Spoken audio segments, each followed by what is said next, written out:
Alors, je vais vous partager les résultats. Alors, donc là, normalement, vous voyez ma fenêtre avec les réponses que vous avez données au sondage. Est-ce que quelqu'un peut ouvrir son micro pour me confirmer que vous voyez bien mon écran? Oui, c'est bon, pas de souci. Super, merci beaucoup. Alors, la première question, quel âge a la clause sociale? Donc là, c'était assez partagé entre la première réponse, donc 17 ans et 27 ans. Et bon, pour cette question-là, la majorité n'a pas raison, puisque la clause sociale a près de 27 ans aujourd'hui. Donc, vous étiez 19 sur les 50 répondants à avoir choisi cette option. Voilà, pour la deuxième question. Donc, ces 10 dernières années, la clause sociale a représenté, donc on vous proposait un peu plus de 16 millions d'heures d'insertion ou un peu plus de 167 millions d'heures d'insertion. Donc, la clause sociale ces dernières années a représenté effectivement, vous avez raison, donc les 33 personnes qui ont répondu, plus de 167 millions d'heures d'insertion, soit environ 100 000 ETP. Question numéro 3, en disant combien de personnes ont pu bénéficier de la clause sociale. Donc là, effectivement, vous avez à près de 80% répondu 400 000 personnes et c'était la bonne réponse. Pour la question 4, sur ces personnes, donc sur ces 400 000 personnes, combien étaient des habitants issus des quartiers prioritaires de la politique de la ville? Donc là, également, la majorité a raison puisque c'est environ 25% des publics touchés dans le cadre de la clause sociale qui sont issus des quartiers prioritaires de la politique de la ville. Et dernière question, quelle est la part des achats générés par les bailleurs sociaux dans la clause sociale? Donc là, un petit peu plus divisé, question un peu plus complexe, je vous l'accorde, c'est environ 15%. Donc vous étiez 19 sur 50, soit environ 40% à avoir répondu 15%.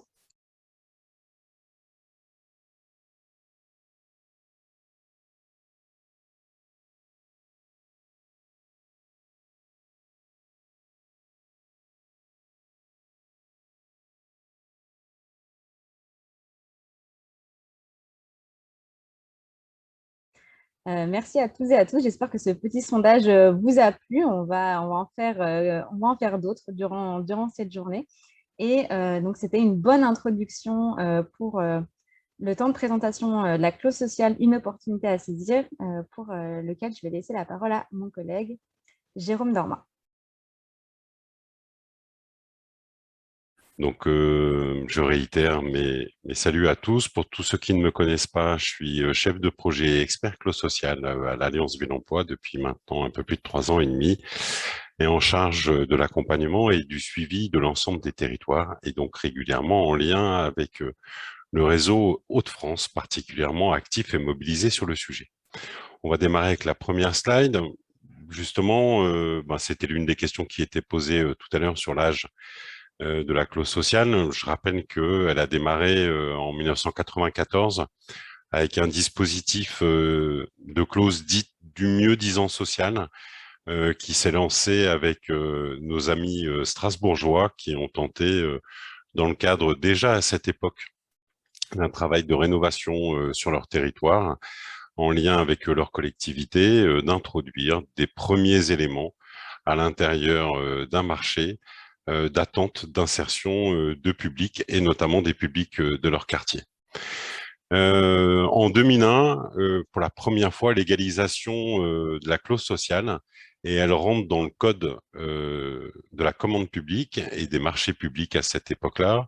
avec pour la première fois une introduction de quelques articles que les anciens pourront se rappeler. Entre 2000 et 2002, toute une série de contentieux, notamment lancés par des entreprises du bâtiment, remettant en cause ou tentant de remettre en cause ce dispositif. L'ensemble de ces contentieux, qu'ils soient devant des tribunaux français ou des tribunaux européens, ont maintenu et validé le dispositif de la clause sociale, permettant justement son déploiement et son lancement. 2003, et notamment la loi du 1er août 2003 avec son article 10 dans le cadre de l'ANRU, pour la première fois, dans le cadre d'un dispositif national, le lancement de cette obligation liée à des achats, ce qui a été un formidable dispositif et une formidable opportunité de déployer cette action qui était connue de quelques collectivités et de quelques structures et de le déployer sur l'ensemble du territoire national, d'en prendre connaissance, de se mobiliser dessus. Et pour le coup, à la suite, après avoir vu les effets particulièrement bénéfiques, la capacité pour de très, très, très nombreux territoires de maintenir cette activité au-delà des objectifs liés à l'ANRU et de son déploiement. 2014, enfin, le Parlement européen, dans le cadre d'une de ses directives, valide la mise en place et la prise en considération de considérations sociales et environnementales dans les marchés, ce qui a permis, à partir d'une invention sur laquelle on peut faire un cocorico français, de le déployer sur l'ensemble de l'Europe et qui fait qu'aujourd'hui, ces dispositions et ces considérations sociales et environnementales dans les marchés sont bien présents sur l'ensemble des opérations et des dispositifs qui se déploient sur le territoire européen. Après toute une période suite à 2014 et la réintroduction dans le droit français des dispositions européennes, en 2019, le Code de la commande publique rassemble de nouveau l'ensemble de ces éléments à l'intérieur d'un code au niveau national, en reprenant tous les éléments liés à la clause sociale et à ses modalités de déploiement. 2021, pour la première fois, dans le cadre des CCAG, donc des modalités d'écriture strictes sur 6 CCAG, donc les 5 anciens qui existaient préalablement, et un 6e sur les marchés de prestations intellectuelles et notamment d'assistance à maîtrise d'ouvrage, la possibilité d'avoir une écriture type de clause sociale est introduite dans ce CCAG de manière optionnelle parce qu'elle n'est pas déployable sur tous les marchés, mais le législateur et donc les services de l'État et notamment la direction des affaires juridiques à l'origine de ces CAG reconnaît et introduit la clause sociale comme étant une des dispositions qui peut s'appliquer dans une écriture de base simplifiée des marchés. Enfin, 2021, de nouveau un accélérateur sur ce sujet avec la loi climat et résilience qui définit une obligation d'inscription de conditions environnementales sur l'ensemble des marchés, mais aussi l'introduction de considérations sociales. Alors aujourd'hui, uniquement en obligation sur les marchés qui dépassent les seuils européens en termes de lancement de marché, mais qui rappelle dans ce cadre-là des obligations à l'ensemble des acheteurs de l'introduction de cette considération. Slide suivante. Alors, un petit rappel de l'offre de services et notamment à destination de tous nos partenaires qui ne sont pas facilitateurs ou qui ne sont pas spécialistes sur le sujet, de l'offre de services d'Alliance Ville Emploi et donc de son réseau avec les compétences qu'il apporte et la connaissance qu'il peut apporter en appui aux donneurs d'ordre, aux entreprises et à l'ensemble de l'écosystème de la clause sociale. D'abord parce que ces facilitateurs sont formés, donc on les accompagne dans cette formation et on assure cette formation des facilitateurs. Mais là-dessus, on est en capacité de déployer aussi des prestations de formation pour tous les autres opérateurs et pour tout l'écosystème de la clause sociale, pour leur apporter une information, une définition et une capacité à déployer la clause de manière pertinente. Et donc, à destination de ces facilitateurs et en soutien de ce réseau, qui a la possibilité d'échanger entre lui, mais un système de questions-réponses à destination des facilitateurs des territoires et des donneurs d'ordre sur lequel on essaye de répondre le plus rapidement possible avec une expertise sur tous les sujets liés à la clause. Pour des sujets plus complexes, là aussi à destination des facilitateurs et des donneurs d'ordre, des assistances techniques au bénéfice de territoires sur des opérations de déploiement, d'assistance sur des opérations complexes, mais aussi d'animation du territoire et de développement de cette activité. Ensuite, un appui à la gestion d'un logiciel, puisque aujourd'hui, plus de 70% des facilitateurs sont équipés de ce logiciel de suivi de la clause sociale, qui permet de consolider les données d'abord au niveau d'un territoire, mais aussi permet d'en assurer une consolidation au niveau national, régional. Et aujourd'hui, on travaille pour que ça puisse se faire par opération ou sur des actions particulières. Ensuite, on a défendu et on défend depuis des années des fondamentaux de la clause sociale, donc des modalités partagées par l'ensemble du réseau et qui se retrouvent dans un certain nombre de modalités pour permettre, au-delà de la loi, d'avoir des modalités communes de fonctionnement qui permettent à l'ensemble des donneurs d'ordre, mais aussi aux entreprises attributaires de marché, d'avoir des modalités équivalentes, quel que soit le lieu de réalisation, mais aussi du donneur d'ordre qui a pu lancer cette opération. Et enfin, dernière des choses, nous sommes les porte-parole de l'ensemble de ce réseau de facilitateurs au niveau national sur tous les sujets avec les interlocuteurs nationaux, que ce soit la direction des affaires juridiques, par exemple dans le cadre du déploiement du futur guide de l'achat socialement responsable, mais aussi de la direction des achats de l'État sur les modalités de la mobilisation de l'État sur ces achats, avec la DGEFP, bien évidemment, sur les modalités de lien avec l'emploi et les modalités qu'il y a dans ce cadre-là, mais aussi tous les réseaux de l'insertion par l'activité économique, du handicap et autres réseaux avec lesquels nous représentons les facilitateurs et tout l'écosystème de la clause sociale pour pouvoir défendre des positions et permettre d'avancer pertinemment sur ce sujet.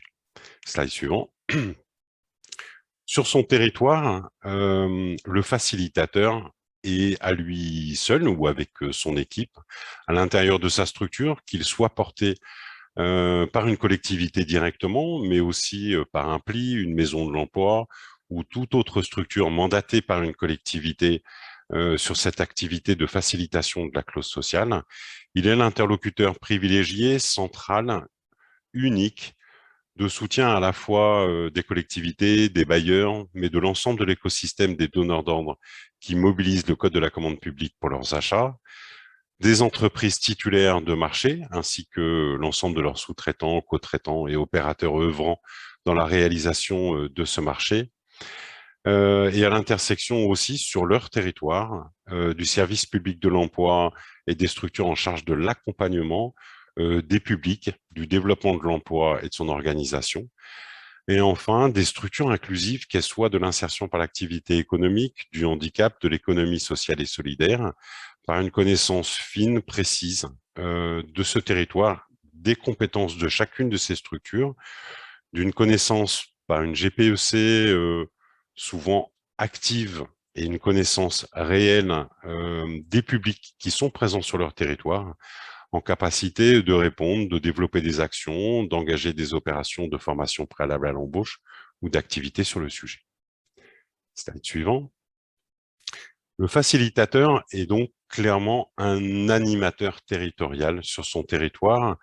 qui doit permettre un développement local de l'écosystème de la clause et au-delà de l'accès à l'emploi par l'intermédiaire de l'achat public. Avec l'ensemble des partenaires en charge de cet accompagnement des publics, par une capacité à les informer et leur passer l'ensemble des données liées aux futurs achats qui vont se déployer, aux achats qui sont en cours, aux entreprises titulaires de marché et aux besoins de celles-ci. Et donc, avec un soutien aux donneurs d'ordre, au réseau des acheteurs pour leur permettre d'instruire et d'inclure des clauses juridiquement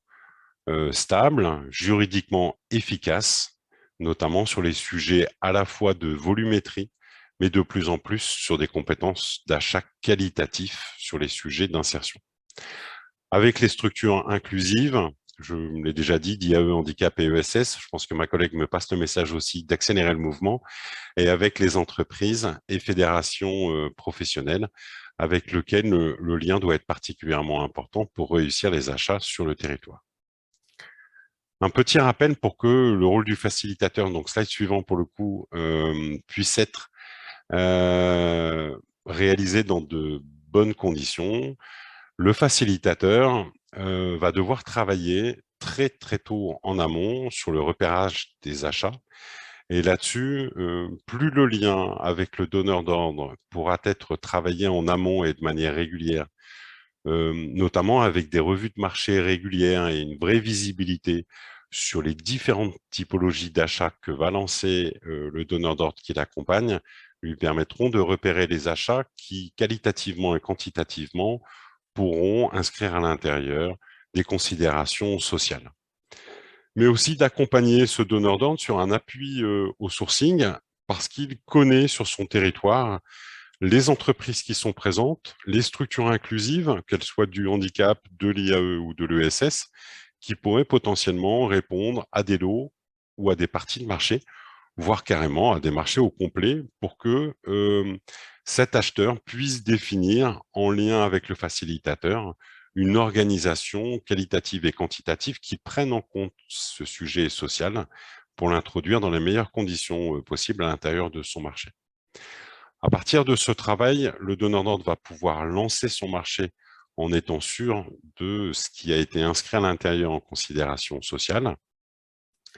et ensuite pouvoir attribuer le marché avec à une entreprise ou à un groupement d'entreprises ou à un groupement de structures de l'IAE, du handicap ou autre dans ce cadre-là.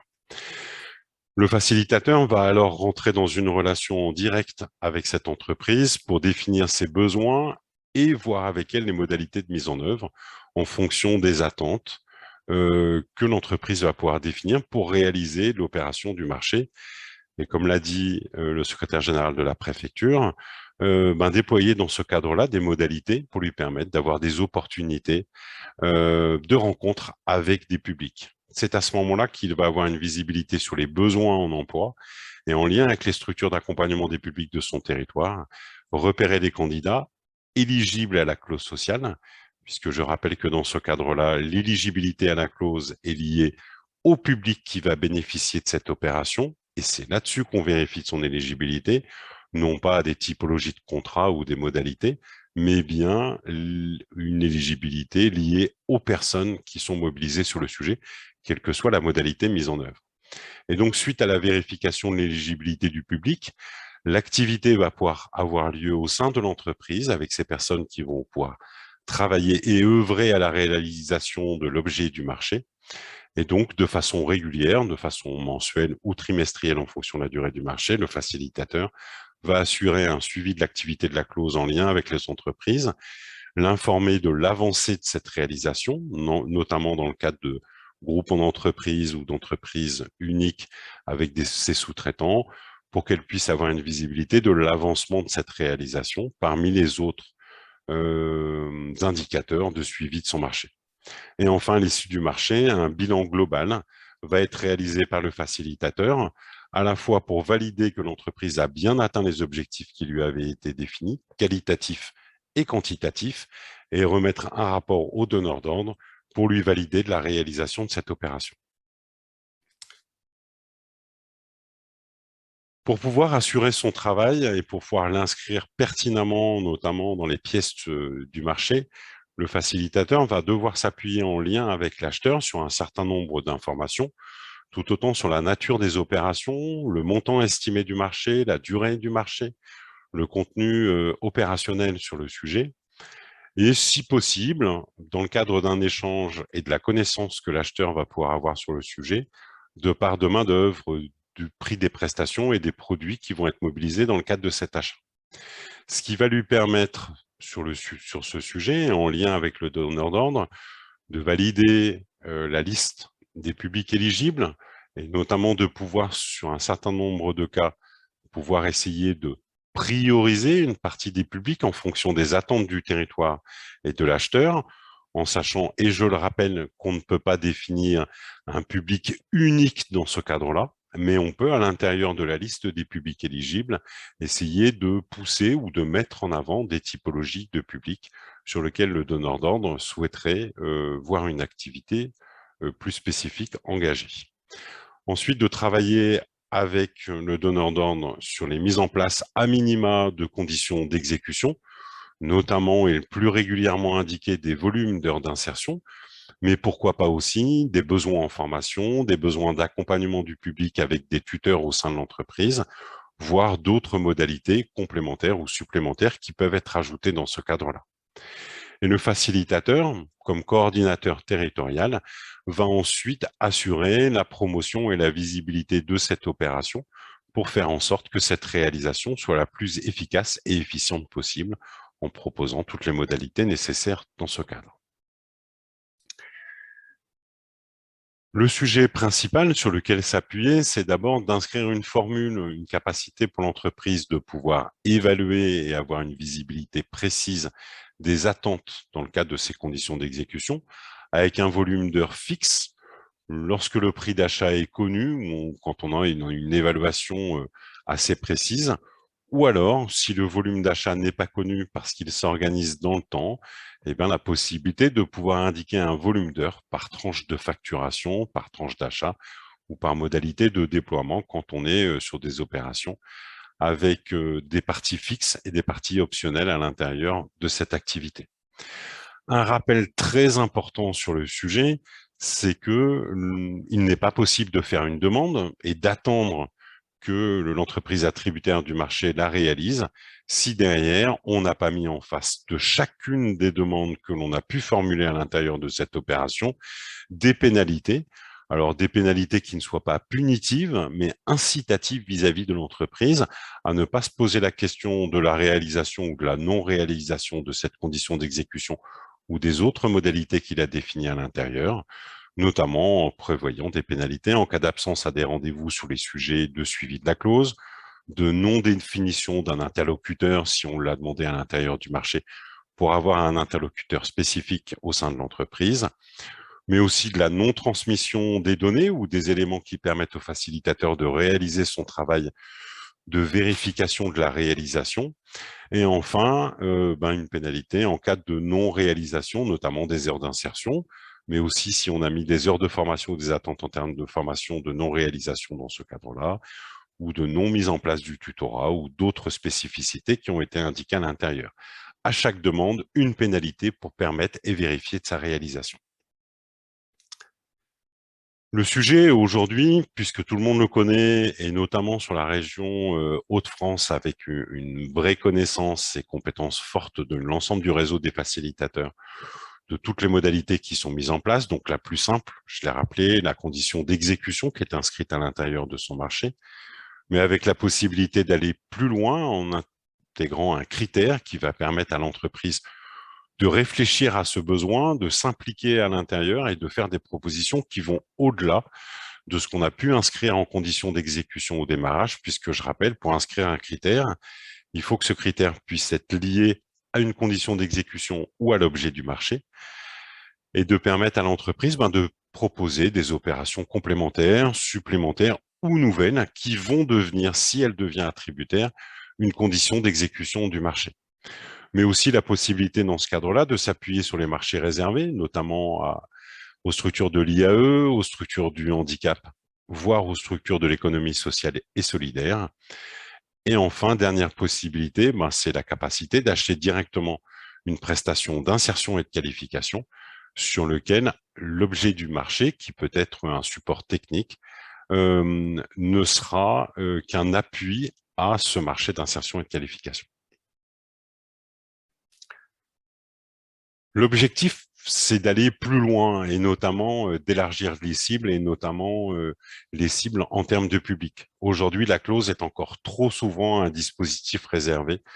à un homme de 35 ou de 30 à 45 ans qui va œuvrer sur des typologies de marché habituelles. Et dans ce cadre-là, l'objectif est bien évidemment de pousser ou d'accompagner les entreprises à faire connaissance avec d'autres typologies de public. Je pense notamment au public féminin qui aujourd'hui, suivant les territoires,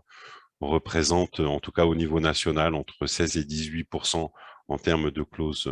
sociales, mais aussi les seniors qui sont trop peu mobilisés sur le sujet.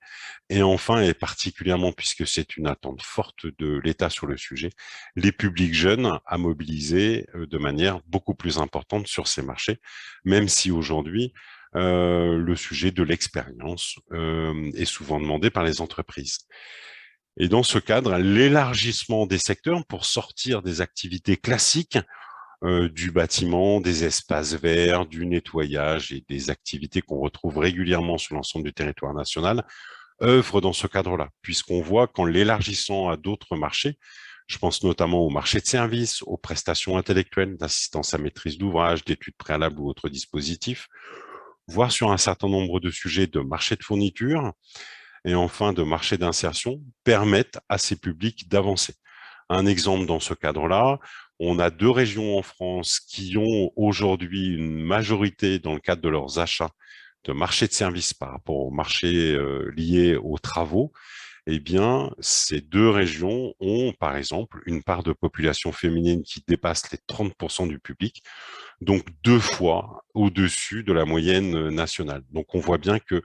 cet élargissement des secteurs l'ouvre aussi à d'autres typologies de public et inversement. Enfin, il est attendu des facilitateurs des Hauts-de-France, et ça a été rappelé aussi dans son propos introductif par la personne de la préfecture, c'est qu'il puisse y avoir un suivi quantitatif et qualitatif de la clause sociale, à la fois par opération, mais aussi des bilans globaux qui permettent, par grosse opération, on a parlé sur la région Hauts-de-France de futurs grands travaux ou de travaux déjà engagés comme le RBM, le futur canal Seine-Nord-Europe ou d'autres dispositions, l'ANRU bien évidemment, ou d'autres activités, de permettre à l'ensemble des donneurs d'ordre et à l'écosystème de la clause de pouvoir suivre pertinemment de la réalisation quantitative bien évidemment, mais surtout qualitative de cette activité en donnant une vraie visibilité sur l'action qui est menée.